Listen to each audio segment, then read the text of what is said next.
মোহাম্মদ আব্দুল করিম সাহেবের বড় ছেলে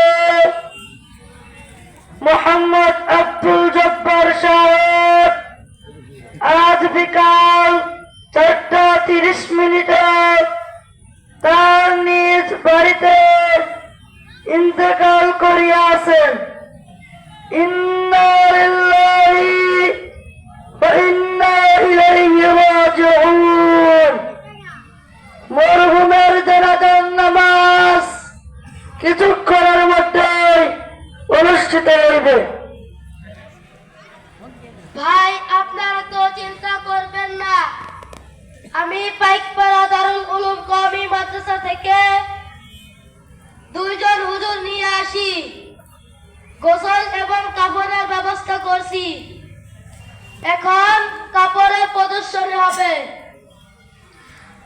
পুরুষের কাপড় কিনতে এক নম্বরে ইজাত, ইজাত আড়াই গজ, 2 নম্বরে চাদর, চাদর পরে 3 গজ, 3 নম্বরে কুর্তা, কুর্তা আড়াই গজ, জানাজার নামাজে ফরজ 2টি, 1 নম্বরে দাঁড়িয়া জানাজার নামাজ পড়া, 2 নম্বরে চার তাকবীর আল্লাহু আকবার, জানাজার নামাজে সুন্নাত 3টি, 1 নম্বরে সানা পড়া, 2 নম্বরে দরুদ শরীফ পড়া, 3 নম্বরে মায়াতের জন্য দোয়া করা, 4 নম্বরে সওয়াল নিয়ত।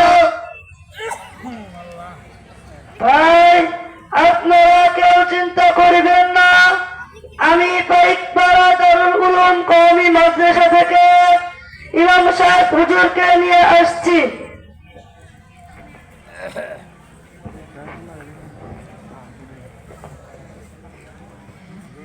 আসসালামু আলাইকুম ওয়া রাহমাতুল্লাহি ওয়া বারাকাতুহু। ইমাম সাহেব হুজুর মাদ্রাসায় আছেন? ওয়ালাইকুম আসসালাম ওয়া রাহমাতুল্লাহি ওয়া বারাকাতুহু। জি, আমি মাদ্রাসায় আছি। আপনি কে বলছেন? আমি মোহাম্মদ আহমদ সানি সাহেব বলছি। আপনি কি জন্য আসছেন? হুজুর, পাইকপাড়ার মোহাম্মদ আব্দুল জব্বার সাহেব ইন্তেকাল করিয়াছেন। ইন্না লিল্লাহি